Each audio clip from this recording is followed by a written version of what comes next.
안녕하세요. 소울시커입니다. 이번 영상은요, 에즈락 바이오스 베타 버전이 올라왔다고 해서 일단 업데이트 한번 해보려고요. 바이오스가 보시면은 지금 뭐 이 사이트 여기 링크는 제가 영상에 그 영상 상세 정보에 찍어 드릴 거고요. 지금 일단 제가 이 보드를 쓰고 있으니까 지금 현재 바이오스 버전이 1.18 버전으로 지금 쓰고 있는데 1.18에 AS13이라는 세부 버전이 붙었어요. 그래서 지금 요걸로 업데이트 해볼 겁니다. 날짜는 얘는 2월 22일 날 나온 거고 얘는 3월 27일 빌드 돼서 4월 12일 날 릴리즈 된 겁니다. 그래서 요걸로 다운로드를 받았고 압축을 풀어서 지금 USB에 담아놨고요. USB에 담아서 어디다 뒀나?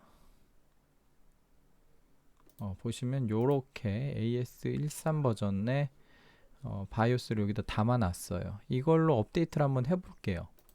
근데 아마 보시면 아시겠지만 지금 악에사 신버전 1.0.0.6 버전으로 올라가는 게 아닙니다. 보시면은 메모리 호환성 최적화랑 그 다음에 파워 다운 모드가 추가됐다고 써 있어요.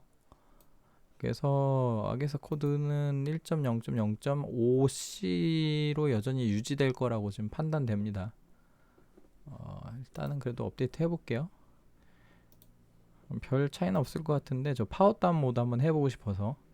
파워 다운 모드가 이전 영상에서 바이오스 살펴볼 때 바이오스에서 없었어요.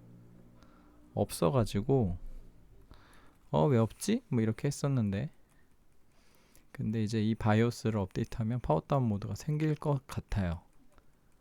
생기면은 파워 다운 모드를 한번 적용을 시켜보는 것까지 한번 해보도록 하겠습니다.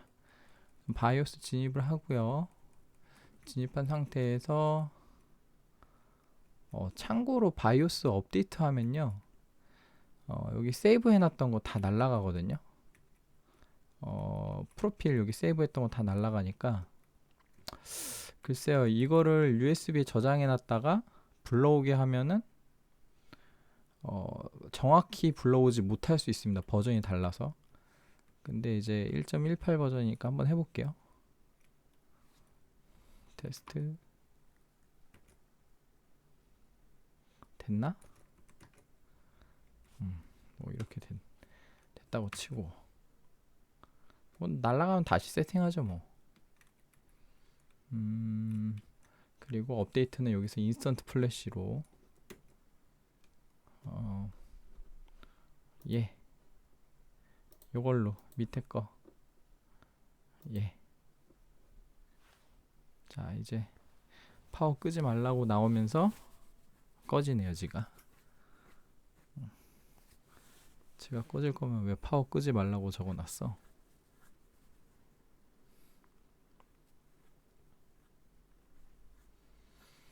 이제 재부팅 되면서 이제 바이오스 업데이트를 열심히 하게 될 겁니다. 좀 기다려야 돼요.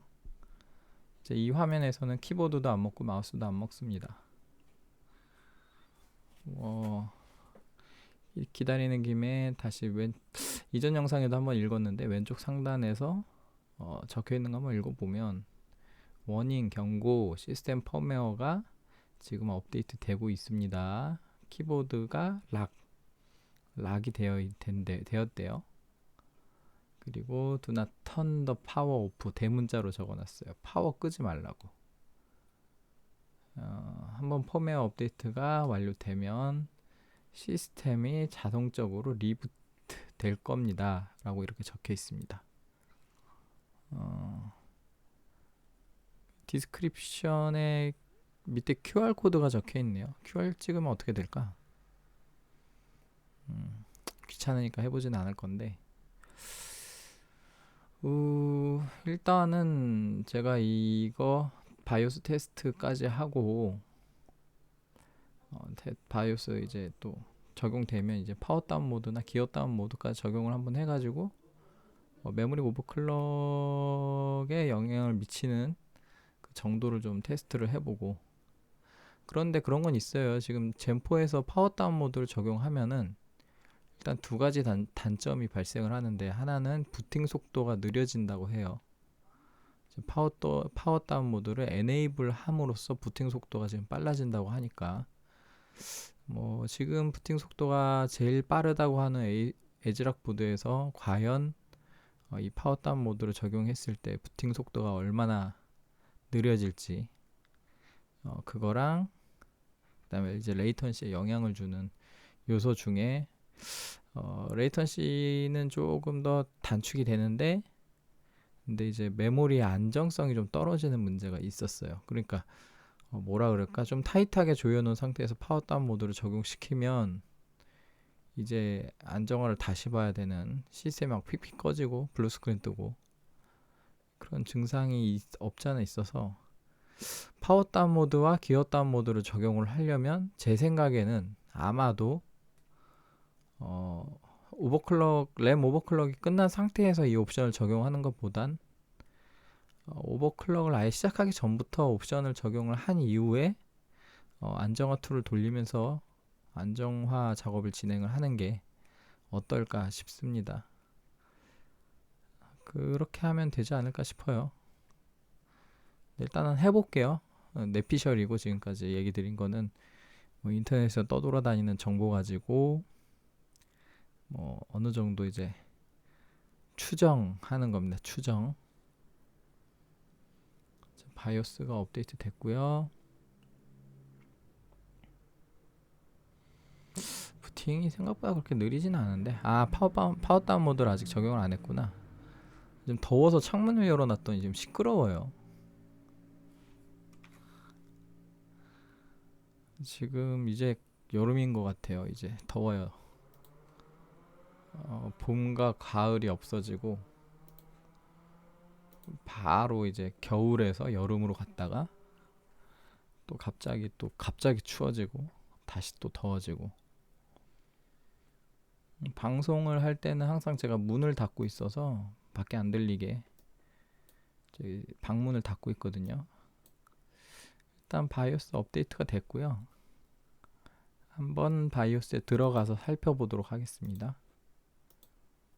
시네벤치 한 번만 돌려볼까? 혹시 달라진 거 있나?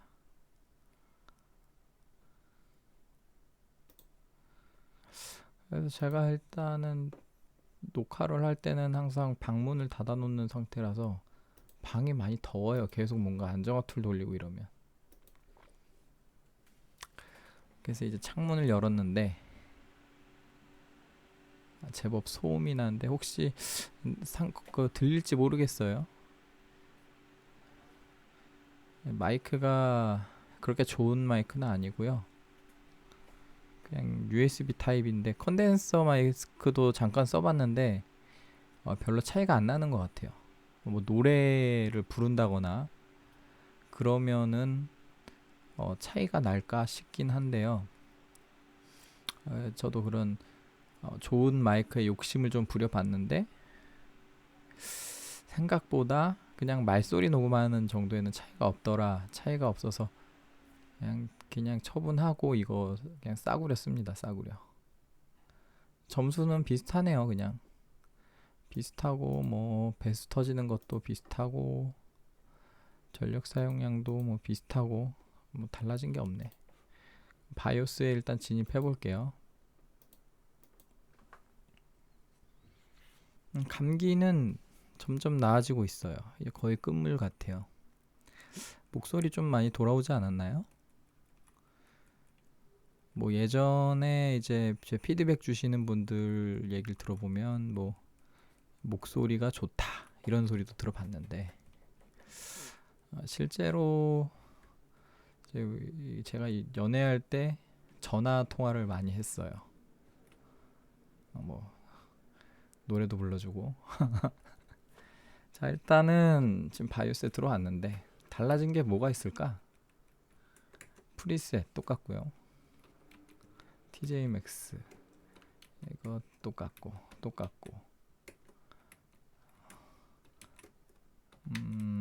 달라진 거 없고요. DRAM 타이밍 컨피그레이션에서 기어 다운 모드는 원래 있었고 이건 똑같고 쭉 내려서 여기 없고 보통 파워 다운 모드는 밖으로 안 꺼내 놨으면은 그러면 되게 숨겨져 있습니다. 근데 일단 안 꺼내 놓은 것 같아요. 달라진 게 거의 없고 어디다 숨겨놨냐면 여기서도 들어갈 수 있을라나? 오버클럭킹에 DDR 옵션 여기서 버스 컨피그레이션이 아니구나. 이것도 아니네. 그럼 여기 인피니티 패브릭 프리퀀시 앤드 디바이더스 들어가면 이것도 아닌데.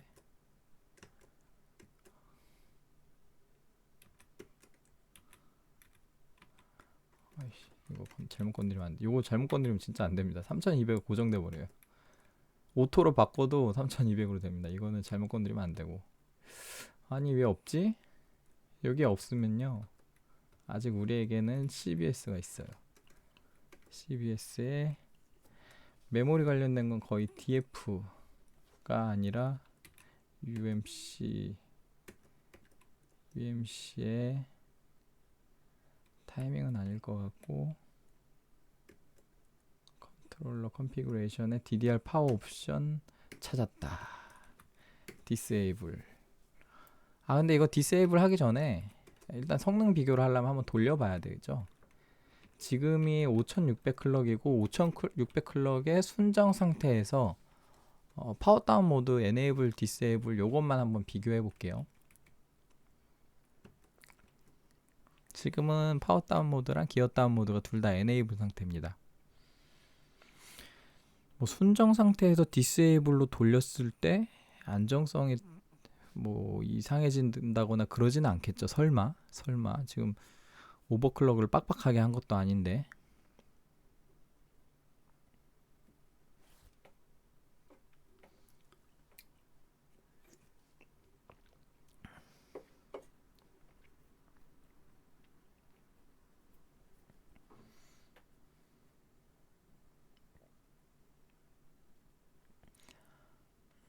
일단 순정 상태에서 A-64를 한번 돌려보고, 물론 이제 편차가 있을 거예요. 없을 수가 없는데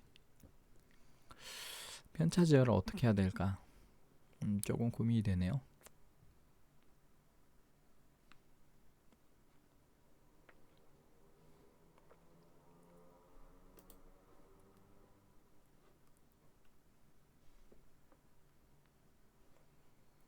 자, 일단은 젠 타이밍을 한번 구경하고,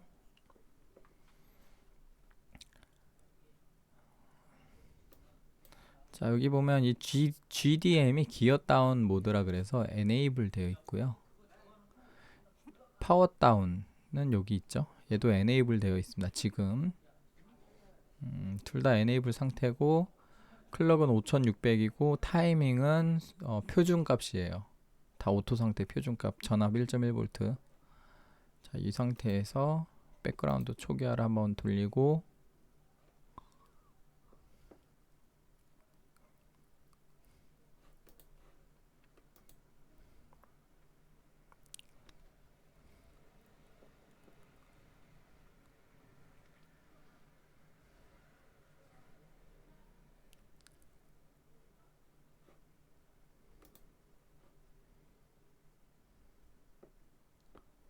왜 이렇게 안 뜨지?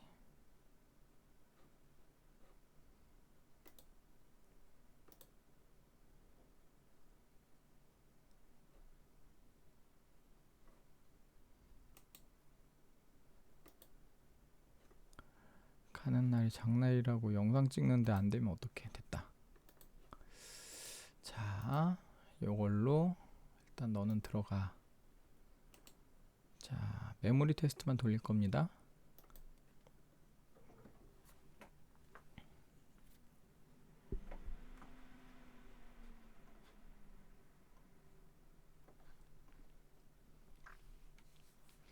한 3번 정도 돌려볼까요? 한번 돌릴 때 너무 오래 걸려가지고 보시는 분들 지루하실까봐. 보통 다른 유튜버들은 다 돌리고 결과만 보여주죠. 뭐 저도 그렇게 할 수는 있긴 한데 어차피 영상 뭐 쭉 보시는 분도 계시겠지만 그 스크롤 왔다 갔다 하면서 필요한 부분만 보시는 분도 많을 거라고 생각합니다.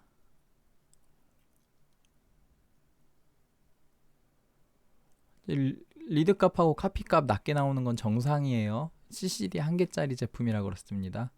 CCD 두 개짜리 제품에서는 읽기 복사 값이 쓰기 값하고 비슷하게 나올 거예요. 그리고 메모리 클럭이 지금 잘못 표기되는 거는 제가 버전이 낮아서 그래요. 상위 버전으로 업데이트를 시도를 했는데 인증이 잘 안 돼가지고 새로 구매해야 되나 봐요.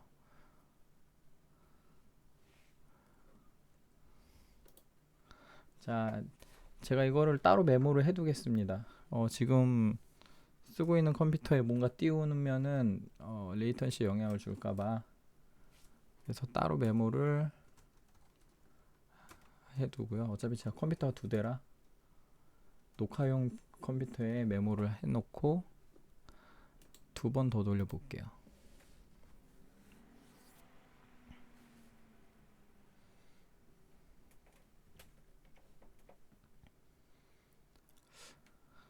감기가 거의 끝나니까 그래도 이제 목이 좀 괜찮아지고 가래도 좀 덜 끼고 이제 좀 컨디션이 돌아오는 느낌입니다.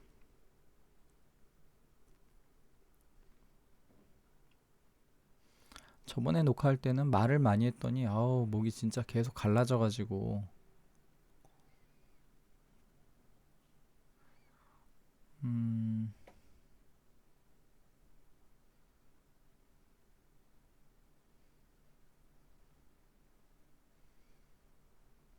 딱 오늘치로 가지고 있던 약을 다 먹었어요. 병원에서 받아온 거. 병원 또 안 가도 되겠지 이 정도면?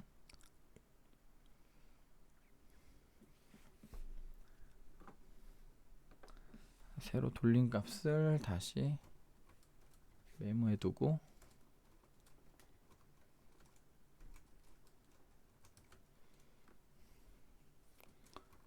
레이턴시 80.6 한 번만 더 돌려볼게요. 마지막 세 번째.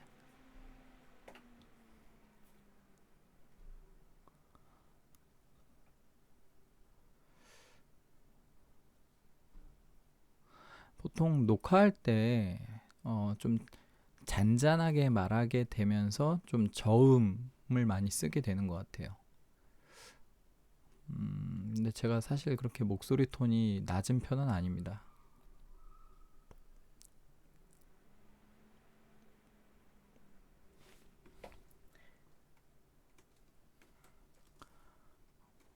(57979) 7708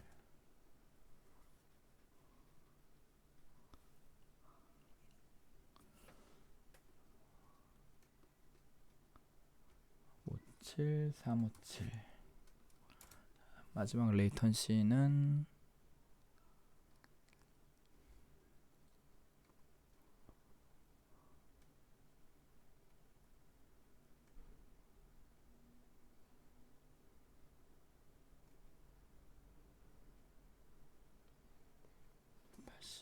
81.6 지금 세 번 돌렸는데요. 이제 여기다 옮겨 적자면은 뭐 일기 쓰기 카피는 거의 비슷하게 나온 거고요. 레이턴시가 한 번은 81, 두 번째는 80.6, 세 번째는 81.6. 그래서 다 더하면은 거의 비슷하게 나올 건데 나누기 3 81.06이 나옵니다. 평균값이 81.0600000067. 자, 이제 파워 다운 모드가 디세이블로 한번 적용을 해 볼게요.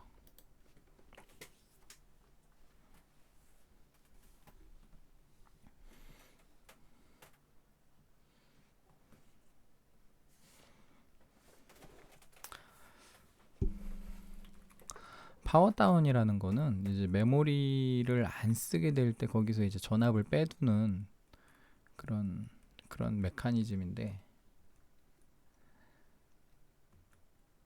그거를 안 쓰게 하면 상시 이제 그 다시 뭐라 그럴까요?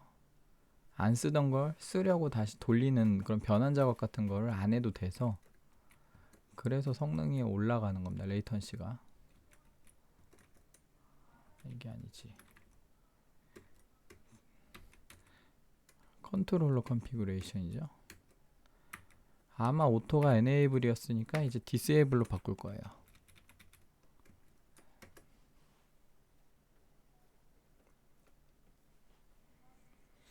베타바이오스긴 한데 메모리 호환성 문제랑 파워 다운 모드 그것만 적용된 것 같으니까 아마도 그냥 쓰셔도 될 것 같다는 생각이 듭니다.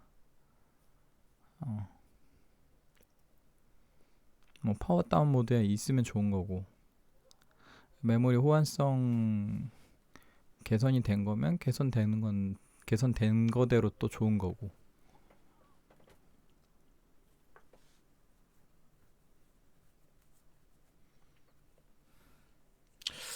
부팅 속도가 그렇게 많이 느리진 않은 것 같은데요.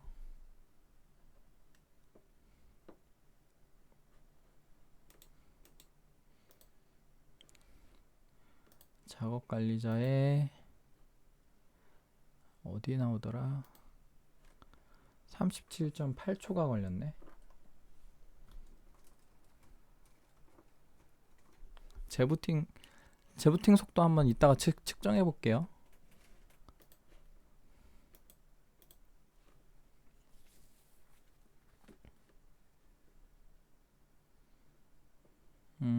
자, 디세이블 적용이 됐어요. 나머지는 똑같고요. 백그라운드 정리를 하고,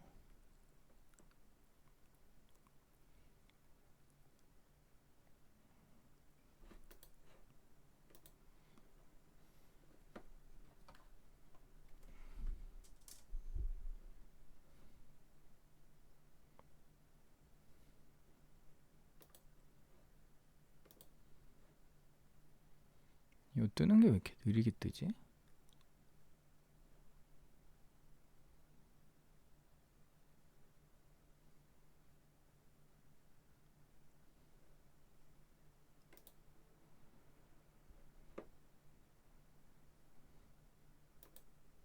이렇게 눌러야 나오는구나. 자, 한 3번만 돌려볼게요.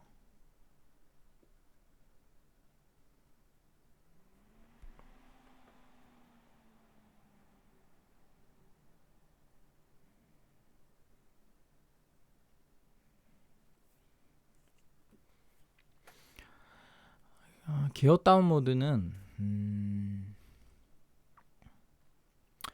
이게 어떻게 보면은 인텔의 기어 2가 있잖아요. 기어 1 있고 기어 2가 있고, 인텔에서 기어 1은 어떻게 보면 기어 1, 2 차이는 어떻게 보면 기어 다운 모드랑 비슷해요. 일단 클럭 하나 단위로 어떤 액션을 진행하게 되면은 기어 1, 그 다음에 클럭 2개 단위로 진행하게 되면 기어 2라고 합니다. 거기서 이제 인텔 같은 경우는 뭐 FCLK랑 MCLK가 1대2의 관계로 1대1과 1대2의 관계로 이렇게 바뀌는 게 기어 1, 2에 아예 박혀 있어요. 근데 이제 AMD랑은 조금 다른데요.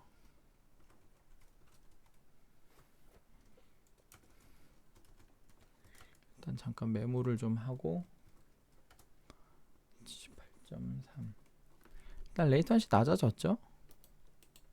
한번 더 돌려볼게요.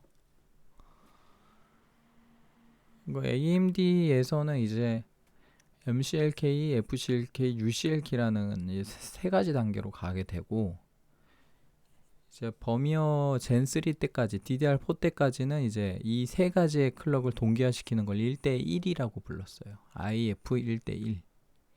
그게 인텔로 치면 기어 1하고 이제 매칭이 되는 거고, 그 다음에 이 IF 1대1이 매칭이 되지 않은 거를 뭐 소위 1대2라고 불렀는데, 이게 인텔의 기어 2 때문에 그런 건데 사실 1대2의 관계는 아닙니다. 비율이 달라요. 딱 그 절반값만 들어가는 개념이 아니에요. AMD에선. 뭐 지금 보시다시피 3000 MCLK가 3000이 들어가는데 FCLK가 2000 뭐 이런 식으로 들어가잖아요. 6000 클럭에서. 그거는 3대2죠. 3대2. 1대 1.5. 근데 UCLK는 뭐 1대1 또는 1대2의 관계로 유지합니다. 바이오스에서 디폴트로 그렇게 되게끔 되어 있어요. 강제하고 있습니다.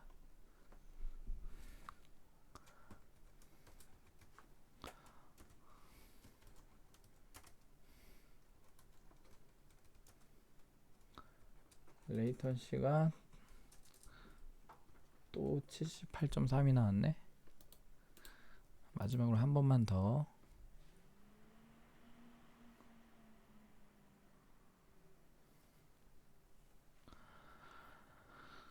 그래서 AMD에는 뭐 IF 1대1이 지금 그 1대1을 유지를 하느냐 안 하느냐가 이 FCLK, MCLK, UCLK 세 개가 같은 클럭을 유지를 하느냐에 달려 있었고, 그게 같은 클럭을 유지하지 않게 되면 이제 성능 하락이 발생을 하면서 클럭을 무리해서 높여서 이게 1대1을 유지하지 못하는 것보다는 그래도 클럭을 낮추더라도 1대1을 맞추는 게 성능이 좋다 라는 게 거의 이제 정설이 돼서 DDR4 때는 IF 1대1을 거의 맞췄었죠.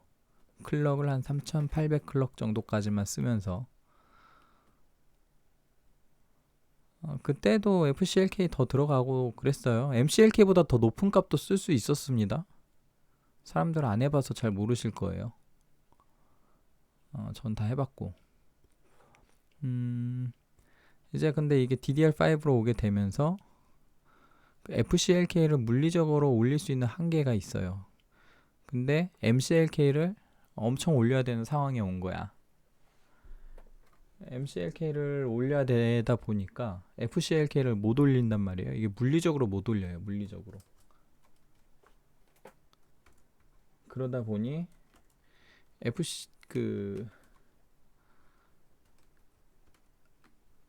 결국에는 1대1을 유지하지 못하는 거를 어느 정도 인정을 한 거고, 그래서 FCLK는 그냥 대충 뭐 들어가는 만큼 써라, 혹은 2000 클럭 써라. 그 대신 FCLK는 이제 MCLK는 뭐 UCLK와 1대1 또는 1대2 동기화를 시키게끔 지금 되어 있고, FCLK는 그냥 되는 만큼만 넣어서 쓰게끔 지금 되어 있어요. 실질적으로 IF 1대1이 지원되는 건 아니고요. FM대로 얘기하면. 근데 출시 초에 이제 IF 1대1이 된다라는 루머가 많이 퍼졌는데, 뭐 퍼진 거에 비하인드 스토리가 있어요. 그때 특정 유출러가 FCLK 맥스 3000까지 되는 거를 공개하면서 되는 게 아니에요. 3000까지 그냥 숫자만 적혀 있는 거를 공개하면서 이게 3000이 된다. 6000 클럭까지 IF 1대1이 되면서 6000 클럭이 스위스팟이다. 뭐 이런 식으로 루머가 퍼졌는데, 사실 그때 3000이 부팅이 안 됐었습니다. 그거 사람들 모르고 그냥 열심히 IF 1대1이 되니 마니 뭐 이렇게 얘기하다가 실질적으로 이제 공개가 되니까 그 AMD 쪽 담당자가 FCLK는 쏙 빼놓고 이제 UCLK와 동기화가 된다 뭐 이런 식으로 얘기를 하고, 이후에 이제 1대1이라는 용어 자체가 이제 UCLK랑 맞추는 게 그런 의미로 바뀌어 버렸어요. 사람들이 그렇게 얘기하더라고. 아무튼 관련 썰은 좀 더 나중에 풀고요. 일단 3번 다 돌아갔으니까 지금 일기 쓰기 복사는 거의 비슷해요. 네, 정말 비슷하고 쓰기 값이 아주 미세하게 지금 파워 다운 모드 디세이블 상태가 미세하게 쓰개 값이 살짝 높은데 아마 오차 범위로 보여집니다. 그 다음에 레이턴시에서는 첫 번째 78.3, 두 번째 78.3이 나왔고 세 번째 80이 나왔어요.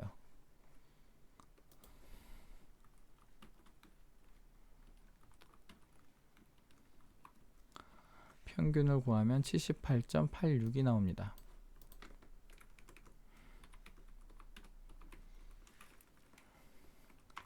자, 파워 다운 모드에 디스에이블드를 하면 78.86이 나오고 파워 다운 모드에 에네이블드 상태를 하면 81.0666이 나와요. 여기서 끊으면 이렇게 되죠. 차이가 몇이냐 보면 자, 차이가 거의 2.2 맞죠? 2.2 2 더하면 80이고 2.2 나노세컨드 정도의 차이가 나네요. 뭐 클럭과 타이밍이 다르면 또 이게 편차가 벌어질지 모르겠는데 아무튼 5600 순정 상태에서만 해도 이것만 적용해도 2.2 나노세컨드가 줄어드는 지금 모양새가 나왔습니다. 가령 예를 들어 파워 다운 모드를 에네이블 상태에서 아무리 오버클럭을 했을 때 레이턴시가 한 60 이렇게 나온다. 50대로 못 떨군다 하면은 파워 다운 모드 적용하는 것만으로도 50대로 만들 수 있는 그런 상태가 나옵니다. 여기 기어 다운 모드까지 적용해 볼게요. 기어 다운 모드를 설명하려고 지금 그 IF 1:1 썰을 풀고 있었는데 사실 기어 다운 모드는 젠3 때도 있었어요. 기어 다운 모드를 디스에이블 하면 안정화 난이도가 떡상하고요. 기어 다운 모드를 에네이블 하면 안정화 난이도가 떡락합니다. 이유가 있어요. 기어 다운 모드는 어떻게 보면 인텔의 기어 2랑 비슷한 거예요. 물론 젠3 기준으로 설명을 할 때 잠시만요. 이거 먼저 적용을 좀 하고 자, 기어 다운 모드를 에네이블 상태를 디스에이블로 바꿀게요.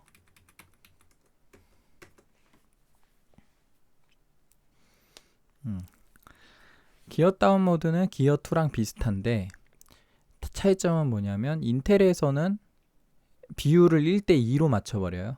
FCLK와 MCLK 비율을 1:2로 맞추는 게 기어 2입니다. 그러면서 두 클럭당 하나의 동작으로 동작을 해요. 그래서 FCLK가 한 번 동작을 할 때 MCLK가 2번 동작하면서 그 2번을 하나로 인식해서 명령어 처리를 두 클럭당 하나씩 처리합니다. 근데 젠3 때는요. 젠3 때는 IF 1:1을 지키게 되면 MCLK와 FCLK, UCLK가 모두 동일한 클럭에서 동작을 합니다. 근데 거기서 기어 다운 모드를 디스에이블 하면 한 클럭당 명령어가 하나 처리가 되고요. 기어 다운 모드를 에네이블로 하게 되면 두 클럭당 하나의 명령을 처리하게 됩니다. 이게 무슨 의미가 있냐면은 사실 이제 클럭이 뭐 소위 뭐 한 번에 하나, 두 번에 하나 이렇게 하면 막 성능이 2배 정도 느려질 것 같죠. 근데 그 정도는 아니고요. 왜냐하면 타이밍이 램 동작이라는 건 현실 시간 기준으로 동작을 하는 거고 결국에는 타이밍이 홀수로 끝나느냐 짝수로 끝나는가의 차이일 뿐이에요. 그래서 만약에 기어 다운 모드를 에네이블 한 상태에서 홀수로 타이밍이 끝나면 한 클럭을 더 대기를 합니다. 대기하고 나서 짝수 단위로 동작을 하는 거예요. 결국에 그 딱 한 클럭 홀수로 끝났을 때 짝수로 끝나면 완전히 동일한 성능이 나오고요. 동작을 쭉 했는데 거의 짝수로 동작을 했어. 그러면 기어 다운 모드 에네이블하고 디스에이블의 차이가 거의 안 나고요. 근데 아마 차이가 날 거예요. 이거를 설정하면은 그 차이 나는 거는 이제 홀수로 끝났을 때 기어 다운 모드 에네이블 상태에서는 이 홀수의 한 클럭을 대기를 해서 짝수로 동작을 합니다. 그게 기어 다운 모드의 기어라는 인텔도 기어 2도 마찬가지긴 한데 근데 인텔은 아까도 얘기했다시피 FCLK를 반타작을 내버리고 AMD는 반타작을 내는 게 아니다. 젠3 때는 1대1로 동작이 됐는데 이제 젠4로 오면서 1대1을 유지를 못하게 됐어요. 하지만 이제 기어라는 개념과 이 메모리 클럭 비율을 완전히 분리된 개념으로 인식을 하시면 됩니다. 예, 완전히 분리된 개념이에요. 인텔은 이 두 개를 묶어서 동작하는 거를 기어 1, 기어 2라고 부르고 AMD에서는 완전히 별개로 IF 1대1하고 1대2하고 기어 다운 모드는 완전히 다른 동작입니다. 다르게 구분을 해요. 그래서 IF 1대1을 하면서 기어 다운 모드, enable, disable 둘 다 가능하고요. 그 다음에 젠 4로 와서는 이제 IF 1대1이 유지가 안 되니까 근데 FCLK를 2000을 넣으면서 MCLK는 2800 이렇게 하면 28대 2니까 그 10대 14 1대 1.4 비율이죠 지금. 1대 1.4 1대 1.4 비율에서 GDM을 enable, disable 둘 다 쓸 수 있게 된 겁니다. 뭐 결론적으로는 클럭을 동작을 하나로 할지 두 개로 할지 짝수로 끝낼지 홀수로 끝낼지 그 차이일 뿐이에요. 이 GDM은. 일단 성능을 좀 테스트를 하면서 계속 썰을 풀어볼게요. 자, 둘 다 지금 기어 다운 모드와 파워 다운 모드를 둘 다 디세이블을 했고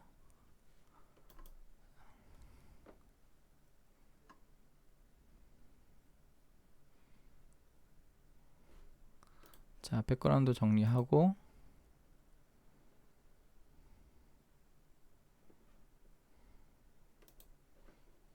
클릭하니까 바로 뜨는구나. 한 3번 정도 돌려볼게요.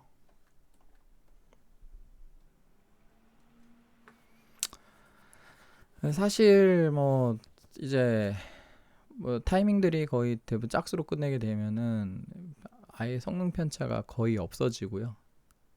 홀수로 끝나는 경우가 많아지면 이제 거기 성능 편차가 발생을 하고 대부분 타이밍들을 짝수로 설정을 하면은 GDM 모드 enable이든 disable이든 편차가 그렇게 많이 나진 않을 거예요. 근데 이제 이제 그 DDR5로 오게 되면서 이 메모리 동작 자체가 기본적으로 두 클럭당 하나씩 동작하게끔 되어 있는데 근데 이제 그 중에 두 클럭이 아니라 한 클럭당 하나를 쓸 수 있는 타이밍들이 있어요.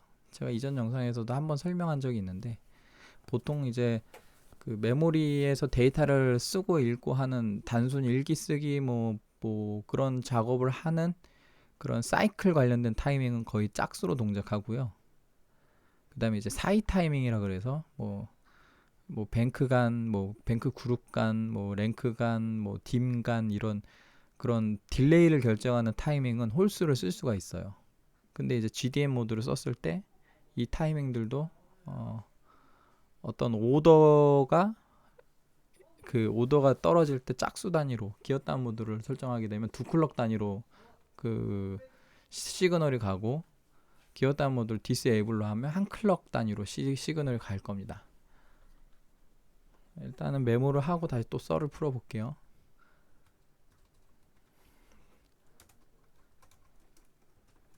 일단은 읽기 값이 많이 올랐어요. 거의 10%? 10%가 아니지 1%, 1.5, 1.6% 정도 올랐네. 그렇게 또 따지니까 많이 오른 것 같진 않고 레이턴시는 확실히 또 더 줄어들었습니다. 두 번 더 돌려볼게요. 뭐 헷갈리실 수도 있는데 아무튼 설명을 잘 이해해 보세요. AMD랑 인텔 차이가 있고 뭐 기어 다운 모드니 뭐 1대1이니 뭐 근데 결론적으로는 램 동작을 두 개 단위로 하냐 하나 단위로 하냐 근데 하나 단위로 한다고 하나씩 동작하는 게 아니라 타이밍은 숫자가 크죠. 지금 CL이 46이야. CL 46이면 이게 GDM이 enable이든 disable이든 결국 46 클럭 지나고 나서 그 다음 동작을 시작한다는 거예요. 그리고 CL 타이밍은 DDR5에서 홀수로 쓸 수가 없습니다. 그 RCD 타이밍 가끔 홀수 쓸 수 있는데 RCD 타이밍을 홀수로 쓰면요. 그러면 RCD 동작을 할 때 그 홀수 동작까지 끝나고 나서 그리고 한 클럭 정도로 쉬어요. 근데 그게 이 쉬는 게 미세하게 어떤 이런 수율에 영향을 주기도 해서 글쎄요, 이 타이밍이 짝수로 쓰는 것보다 홀수로 조금 더 조여지기도 합니다. 성능에 그게 크게 영향은 안 주고요. 그러니까 저는 아예 그냥 다 짝수로 쓰는 편입니다. RCD조차도. 일단 메모를 좀 할게요.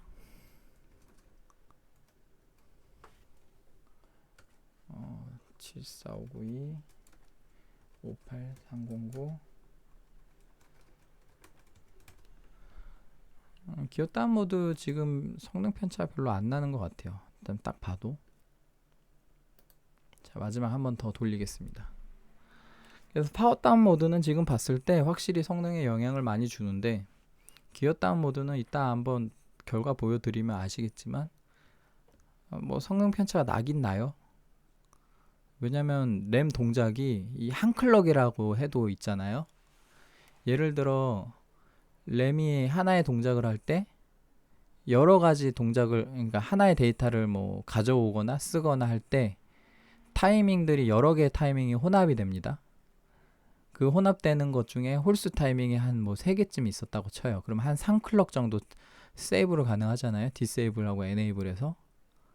그러면은 1초에 과연 그 동작을 몇 번이나 시도할까요? 램이. 엄청 많이 시도해요. 엄청. 그거를 나노세컨드 단위로 표현하고 있긴 하지만 결국에 그 작은 클럭에 모여가지고 이 레이턴시 감소에 어느 정도 영향을 주게 되는 겁니다. 결론적으로. 예. 그치만 모든 타이밍들이 홀수로 끝나는 게 아니기 때문에, 특히 짝수로 끝나는 동작이 되게 많기 때문에, 그게 DDR5에선 강제가 돼요. 특정 타이밍들은 아예 짝수만 쓰게끔. 그렇기 때문에 기어 다운 모드가 힘을 발휘하지 못하고 있는 겁니다. 디세이블 했을 때요. 자, 다시 메모를 좀 하고,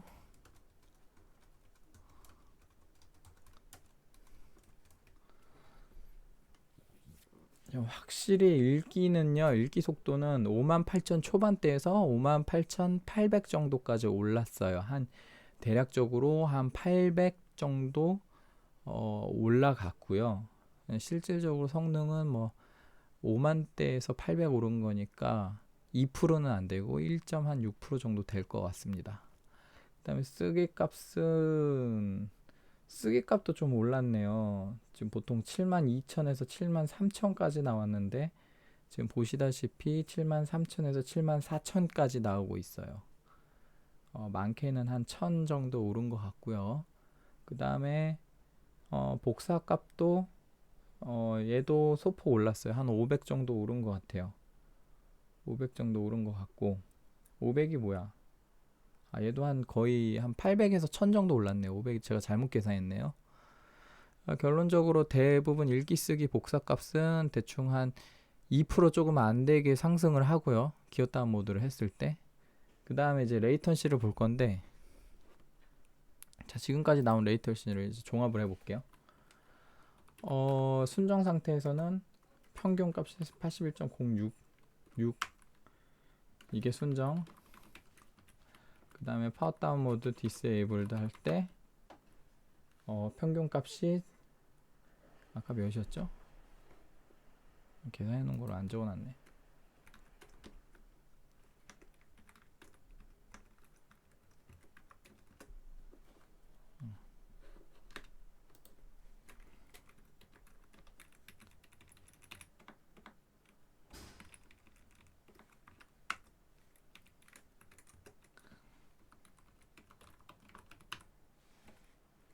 GDM 디세이블드는 파워 다운 디세이블 포함입니다. 이게 지금 77.7, 77.6, 77.5가 나왔고요. 그러면 이거 3개 합산하면 중간 값이 나오겠네. 77.6이 나올 겁니다. 계산 안 해봐도 되겠네요.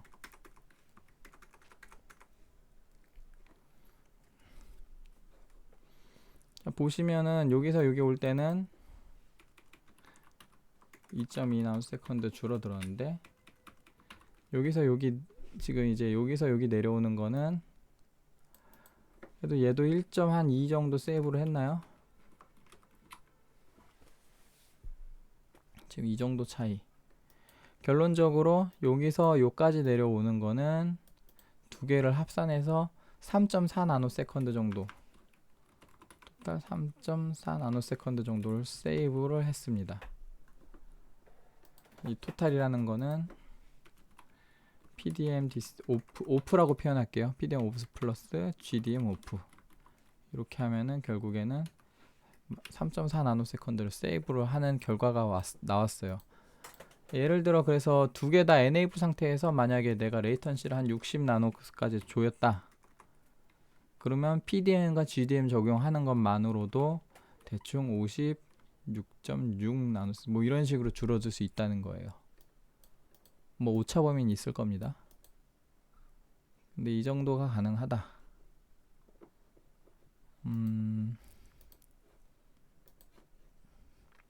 모든 메인보드가 PDM과 GDM을 지원하는 건 아닙니다. 특히 기가바이트 보드가 이걸 지원을 좀 안 해주고 있어요. 재촉하고 있는데 PDM은 지원해요. PDM 디세이블은 가능하고 GDM은 아직 가능하지 않습니다.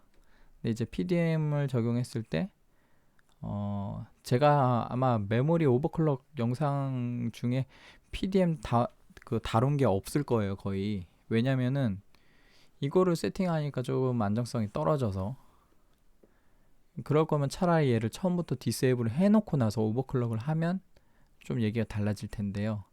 그러면 이렇게 둘 다 디세이블 한 상태에서 디세이블 상태에 특히 GDM이요.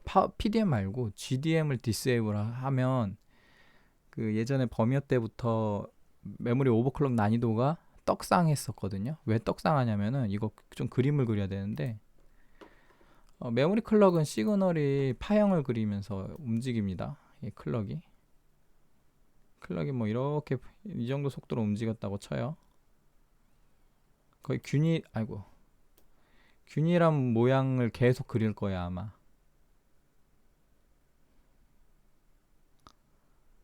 이게 클럭 파형이 이렇게 대충 가고, 이 클럭 파형에 대해서 어느 정도 기준점을 잡아요. 한 요 정도 이렇게 기준을 잡아서 요걸 넘어오는 요 지점을 우리는 1이라고 인식할 거야.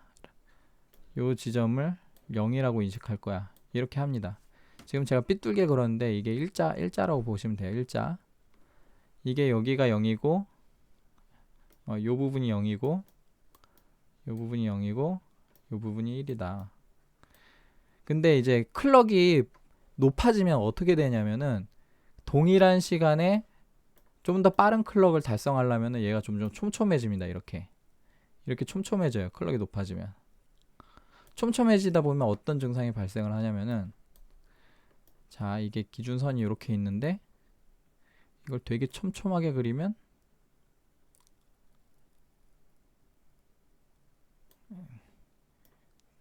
그리기 힘드네.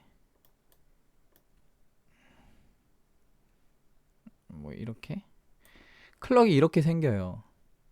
지금 요 부분이랑 이거를 만약에 조금 촘촘하지 않게 그리면, 이렇게 그리면 이 부분이랑 지금 이 넓이가 다르잖아요. 넓이가. 그럼 만약 파형이 이쁘게 그려지면 괜찮아요. 이쁘게 그려지면 괜찮은데 이쁘게 그려지지 않으면은 이렇게 생긴 파형도 생기거든요. 그럼 얘는 1이라고 인식이 안 되고 얘는 1이라고 인식이 되는 거예요.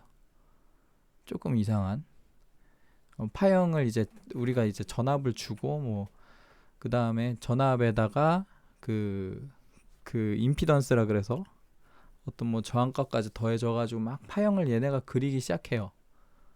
근데 그 파형이 이쁘게 그려지면 괜찮은데 이쁘지 않게 그려지면은 이 0과 1을 판단할 때 좀 더 어려워지는데, 이게 두 칸이 모두 이렇게 넘어가서 여기서 이렇게 내려오면 얘가 통짜 얘가 1이잖아요. 근데 이게 밑으로 내려가게 되면은 얘는 0이 되거든요. 파형이 못생겨지면 그때부터 문제가 되는 건데, 근데 이제 클럭조차 빨라져. 그러면 이게 엄청 뾰족해지면서 여기가 넓이가 좁아져요. 넓이가 좁아지면, 넓이가 크면은 지금 그나마 나은데 넓이가 좁아지면 이걸 어떻게 인식할 거야? 박스예요. 그래서 지금 이 좁아진 것 때문에 그래서 오버클럭 난이도가 클럭이 높아질 때마다 오버클럭 난이도가 그 어려워지는 건데 이제 여기서 GDM을 적용하게 되면 기어 다운 모드를 적용하면 어떻게 되냐면은 기어 다운 모드는 두 클럭이라 그랬죠. 한 클럭이 아니에요. 두 클럭. 그러면 여기서 클럭 예를 들어 이게 이어진다고 칠게요. 이어진다고 치면 여기서 여기까지 한 클럭, 두 클럭 이거를 하나의 동작으로 본다는 거예요. 하나의 동작으로 보기 때문에 그 지금 여기서 요 시그널이 아니라 보통은 그러니까 올라갈 때 한번 내려갈 때 한번 체크하거든요. 여기도 하나 있어요 원래. 근데 이 두 시그널을 하나로 동작하게 되면은 이게 좀 설명하기 애매한데 이 두 개가 합산된 값의 평균 값을 가지고 이게 1인지 0인지를 판단할 수가 있어요. 그래서 이 GDM을 적용하게 되면 그 하위 피크치는 안 보고 상위 피크치만 본다거나 하는 식으로 이 그래프가 좀 못생겨져도 그걸 무시할 수가 있습니다. 그래서 난이도가 떡락해요. GDM을 적용하게 되면. DDR4 때도 그랬어요. 이게 제가 이거 설명을 조금 지금 잘 본 지가 하도 오래돼가지고 근데 이거 잘 찾아보면은 설명 나와 있는 부분이 있는데 이게 이제 올라가는 피크치랑 내려가는 피크치를 둘 다 체크하는 거는 GDM 디세이블이고 올라가는 피크치나 혹은 내려가는 피크치만 가지고 판단하게 되는 게 이제 GDM enable은 한쪽만 본다. 그래서 이걸 판단하는 그 가능성이 좀 더 높아집니다. 대충 요 정도 선 그어버리고 요거 넘으면 1이었어 라고 하는 거예요. 선을 이제 기준치를 낮게 잡아버리고 요것만 넘으면 1이야. 밑엔 볼 것도 없이. 뭐 이런 식으로 해서 그러면 이게 1이면 어떤 동작을 해라. 이런 식으로 시그널을 주게 되는 거예요. 뭐 타이밍을 시작해라. 특정 타이밍을 이게 1이니까 너는 동작해라. 이런 식으로 시그널을 주게 되면서 짝수 단위로 움직이는 겁니다. 데이터 갖고 오는 거는 이거랑 또 틀리고요. 데이터 주고받고 하는 거는 이제 뭐 클럭이 올라갈 때 내려갈 때 이거 여기서 한번 받고 여기서 한번 받고 여기서 한번 받고 여기서 한번 받고 이거 이런 식으로 데이터 CL 타이밍하고 CWL 타이밍 이런 식으로 동작을 하긴 하는데 이거는 이제 데이터 큐에서 발생하는 일이고 데이터 큐 말고 이제 요 부분은 이제 메모리 동작 보통 RCD 타이밍이나 아니면은 RTP 아니면 WR 타이밍들 이런 램 읽기 쓰기 동작에 관련된 타이밍이 보통 짝수로 운영이 됩니다. 특히 이 RTP랑 WR은 홀수보다 거의 짝수로 동작을 하게 돼요. DDR5에서는. 그래서 얘네 홀수값 넣어봐야 별로 의미 없을 겁니다. 얘네 홀수값보다 얘네 짝수값 쓰시고요. RCD도 홀수값을 넣으면 조금 더 조여지긴 하는데 효용성이 예를 들어 내가 RCD를 44로 쓰는 거랑 46으로 쓰는 거는 뭐 예를 들어 여기서 요 정도의 성능 차이가 있다고 봐요. 그러면은 만약에 내가 여기서 45를 써 그러면은 45의 성능은 요 정도가 나오는 게 아니라 요 정도가 나요. 여기서 45가 동작을 합니다. DDR5에선 이래요. 그래서 46에서 45로 조일 수는 있을 테겠지만 거기서 얻을 수 있는 효용은 요 정도밖에 안 됩니다. 어차피 44가 안 되면 램 수율에 따라서 램이 그럴 수 있어. 내가 만약에 램 수율이 한계가 요 정도야. 그러면 44는 안 들어갈 건데 45는 들어가거든요. 45 되고 46도 들어갈 거예요. 근데 램 수율 한계가 여기가 아니라 한 요 정도라고 쳐요. 램 수율 한계가 요 정도다. 그러면 44도 안 되고 45도 안 되고 46만 될 거예요. 근데 이제 만약에 45가 되는 수율에서 46에서 45로 하나 조였다고 막 좋아하는데 성능 편차 요 정도밖에 안 나요. 되게 아이러니합니다. 그래서 홀수에서 짝수로 줄이면은 많이 줄어들고, 홀수에서 짝수로 줄어들면 요 정도 성능 편차가 나오고, 짝수에서 홀수로 줄이면 요 정도밖에 안 되고. RCD가 그래요. RCD 타이밍. 뭐 그런 뭐 차이점이 있고, 사이 타이밍 같은 경우는 읽기 쓰기 동작, 그 실질적으로 셀이나 뱅크에 접속하는 타이밍이 아니라 이 정도 시간이 지나면은 너는 이제 이거를 여기에 접근할 권한을 줄게, 뭐 이런 개념이라. 예를 들어 뭐 랭크가 두 개예요. 랭크 1이 있고 랭크가 2가 있어. 이 랭크 1과 2는 같은 DIM에 있습니다. 같은 메모리 칩에 양면이에요, 양면. 근데 양면 램에 이 접합부 있잖아요. 메인보드에 꽂히는 요 금속으로 되어 있는 요 부분. 요 부분은 하나예요. 단면 램을 쓰든 양면 램을 쓰든 요 부분은 동일하고, 요 부분으로 통신을 해야 되는데, 만약에 랭크 1이 이걸 다 쓰고 있어. 그럼 랭크 2가 이걸 쓸 수가 없어요. 그 랭크 2가 쓸 수 있게끔 기다리는 타이밍이 이런 랭크 간 사이 타이밍. 실질적으로 거의 1이 가능했지만 얘입니다. SC 타이밍. SC. 그 다음에 뭐 이 풀뱅크 할 때 보통 이렇게 슬롯이 4개가 있으면은 이게 이렇게 해가지고, 이게 4개가 모두 CPU로 직결되는 게 아니에요. 이 라인을 타고 이렇게 가거든요. 2개씩 이렇게 해서 이렇게 2개씩 해가지고 데이지 체인 방식이라서 이렇게 가게 되는데, 이거를 또 공유하냐 마냐에 대한 타이밍, 그게 이제 딤 간 타이밍, SD랑 같은 same 딤, different 딤 해가지고 이런 타이밍이 있습니다. 뭐 RRD나 뭐 WTR 뭐 이런 타이밍들도 이제 사이 간격 타이밍, 이건 뭐 뱅크 그룹 간 타이밍, 뭐 이런 간격 타이밍이에요. same 뱅크 그룹, 뭐 different 뱅크 그룹 해가지고 랭크 안에 뱅크가 또 4개씩 있는데, 이 4개가 또 같은 라인을 타서 결국 여기로 빠져나와야 되잖아요. 그러면은 요 라인을 공유를 하는데 걸리는 시간, 그래서 세임 뱅크 그룹이면은 요 라인을 공유해야 되니까 시간이 오래 걸려서 보통 타이밍에 RRD L이라고 롱이라고 붙이고요.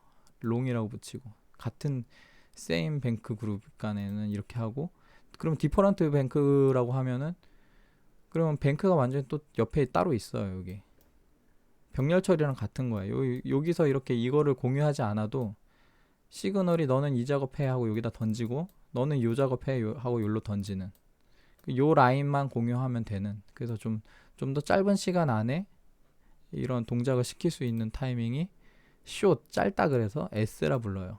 S. 그런 타이밍입니다. 갑자기 왜 이런 얘기를 하게 됐지? GDM 얘기 때문에 그렇구나. GDM.